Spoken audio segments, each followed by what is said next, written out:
صحابہ کرام علیہم الرضوان کو برا کہنے والے کا انجام۔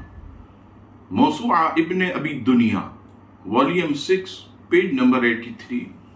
حضرت حسن بصری سے مرفوعاً روایت ہے کہ فرمایا جو میرے کسی صحابی کو برا بلا کہتے ہوئے دنیا سے گیا، اس پر رب کریم ایک جانور کو مسلط فرمائے گا جو اس کا گوشت نوچے گا، اور وہ اس کی تکلیف کو قیامت کے دن تک محسوس کرے گا۔ دوسری روایت حضرت ابو اسحاق علیہ رحمہ فرماتے ہیں کہ مجھے ایک دن غسل دینے کے لیے بلایا گیا۔ جب میں نے میت کے منہ سے کپڑا ہٹایا تو کیا دیکھا کہ اس کی گردن میں ایک سانپ لپیٹا ہوا تھا۔ اس کی گردن میں ایک سانپ لپٹا ہوا تھا۔ لوگوں نے مجھے بتایا کہ علیجہ یہ شخص صحابہ کرام علیہم الرضوان کو گالیاں دیا کرتا تھا۔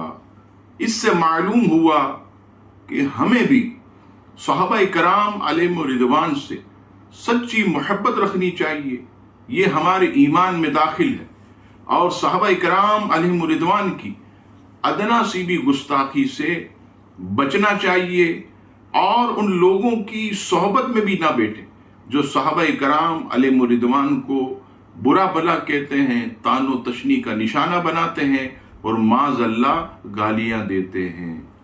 صحابہ کرام کے باہمی اختلافات، خصوصاً حضرت سیدنا مولا علی شیر خدا کرم اللہ تعالی وجہہ الکریم اور حضرت سیدنا کاتب وحی امیر معاویہ رضی اللہ تعالیٰ مابین جو جنگیں ہوئیں، جنگ صفین اور جنگ جمل، اس سے متعلق طویل ہمارا جو ہے وہ ایک کلپ دلائل کے ساتھ ہم نے جو ہے یوٹیوب چینل پر نشر کیا ہے، اسے ضرور ملاحظہ فرمائیے۔